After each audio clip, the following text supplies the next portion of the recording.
The British Empire came about almost against the will of the British government. Several times territory was offered to them, such as Canada, and they didn't really want it. They preferred a Spice Island in the Caribbean because there was some profits to be made there. But around the world, nations came together under the British flag, and even the German hierarchy praised the British and praised the Queen of England for acquiring such a vast empire. How could this have happened without the fact that a promise was made? All the way back in Genesis 35, verse 11, that the two sons of Joseph, the son of a man whose name was changed to Israel, you remember Joseph and his coat of many colors, would become a nation and a company or commonwealth of nations later on in history. When Britain and America sprang forth, 13 small colonies and one nation that had actually acquired an empire by then. But the world was amazed and remained to be amazed. And everywhere the British went, they were actually appreciated for much of what they did. The British Army was so small that it was regarded as the thin red line, which placed an area 5 times larger than the Roman Empire by landmass. And of course, the sun never set on the British Empire. The Babylonian might and the Assyrian might and the might of the Roman Empire crushed all of these nations as they occupied. Basically, the British went in there as traders, and they traded, such as the British India Company and the Hudson's Bay Company of Canada. The power was virtually handed over to them. And when the time came for God to rescind the blessing that he had promised Abraham a long time ago, then they virtually walked away.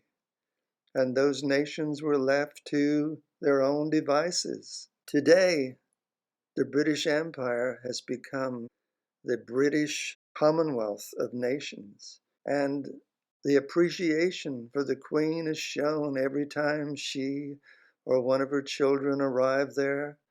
And that love of the British people is still there. The love of the British monarchy still exists. Over 2 billion people around the world tune in to watch every royal wedding. 2 billion people. I remember watching the coronation of the present Queen 60 years ago, when it was undecided whether it would be allowed to be filmed or not. And the camera operators went ahead and pressed the button anyway.